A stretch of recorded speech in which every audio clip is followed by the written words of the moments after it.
into this area as the parish priest in 1990. In this position, and especially as a missionary, I was of course in charge of everything, especially when people are in need of any particular care.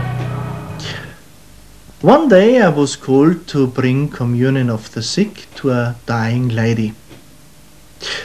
I visited her, and I had done so before regularly. And when I arrived, I noticed that she was in a very bad condition. She had terrible bedsores, and she was totally emaciated. I gave her communion of the sick, and I gave her the anointing of the sick, and I said to her, I really would be glad if you would allow me to bring you to a good doctor.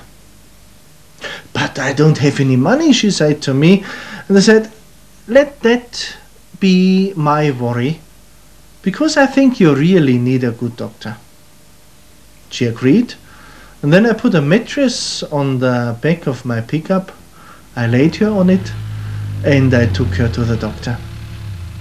The doctor was Dr. Paul Tabete from Sundumbili, and when we arrived there he said, for heaven's sake, she must go to hospital immediately. And she was transferred to hospital, and she died there in the same night. When I met Dr. Tabete again, he said to me, Father, can't we do something? There are so many people here who simply die from malnutrition or from being totally neglected at home, and that should not happen. This kind of thing should not be a cause of death. And by saying so, he was knocking on open doors with me.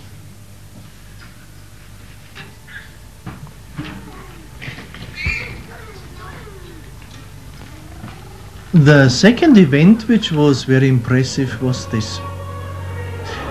There were two very poor families here in Malini, living in one house.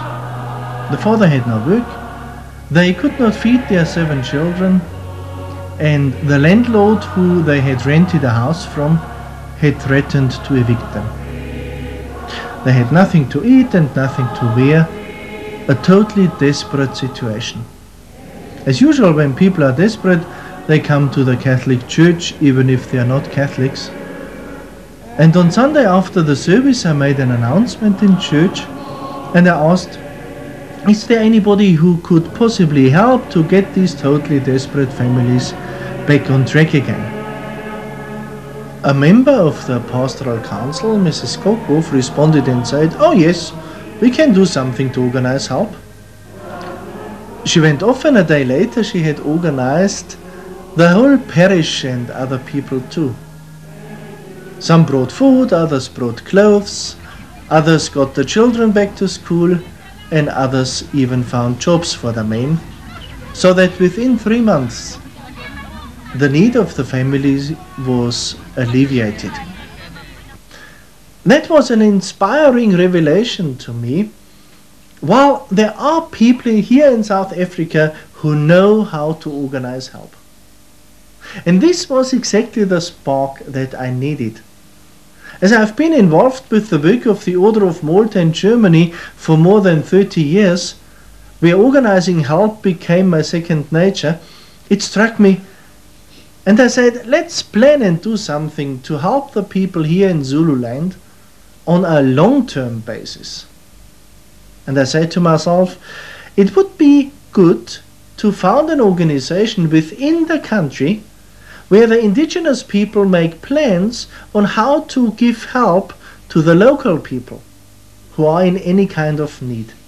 And therefore I founded an organization of South Africans which is based here and works with local people.